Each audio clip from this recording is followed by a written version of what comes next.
We, on the left, have ceded the God and values talk to the right, and I think it's been a big mistake. The what's it all about, Alfie questions make for the best conversations going.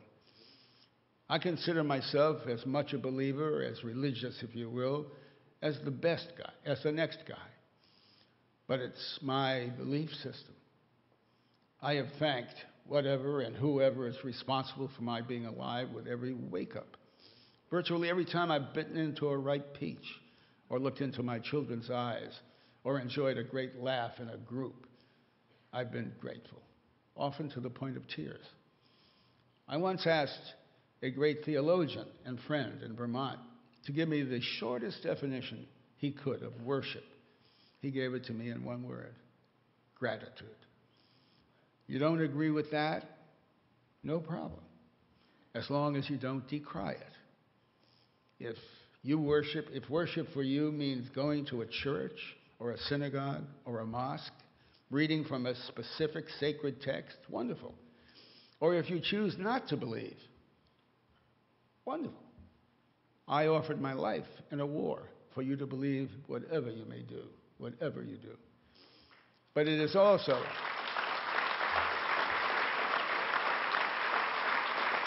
thank you.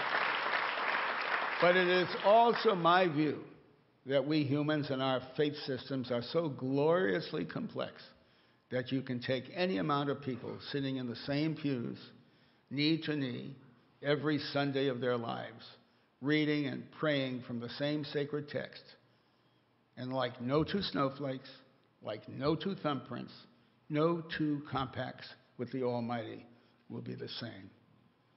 The way we think and feel and relate to the deity is unique to each of us. Our founders clearly understood that there be a level of separation between church and state. I've just been trying to build a wall of understanding, of common sense to go along with the notion that it's a poor idea to mix politics and religion, and a good idea to back that caution with laws that make that very clear.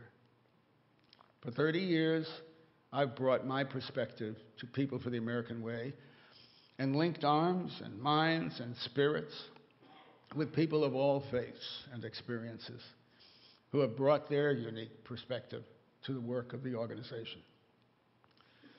What unites us are the promises and guarantees of our founding documents and the precise language with which they are expressed.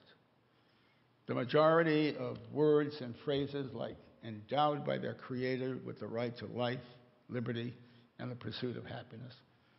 The constitutional guarantee of equal justice under the promise of equal opportunity for all. Then there are the last words of the Declaration of Independence, where the founders pledged their lives, their fortunes, and their sacred honor. Sacred honor. It feels antique now, doesn't it? We don't sense much of that today. The last time I came across sacred honor, I was watching The Godfather. I want to suggest that we lefties start laying claim to what we see as sacred and serve it up proudly to the religious right, to the James Dobson, Rush Limbaugh, Glenn Beck, Karl Rove, all those hate mongers sheathed in sanctity, and to the Koch brothers, the types that fund them and use them so effectively for their own political power-grabbing purposes.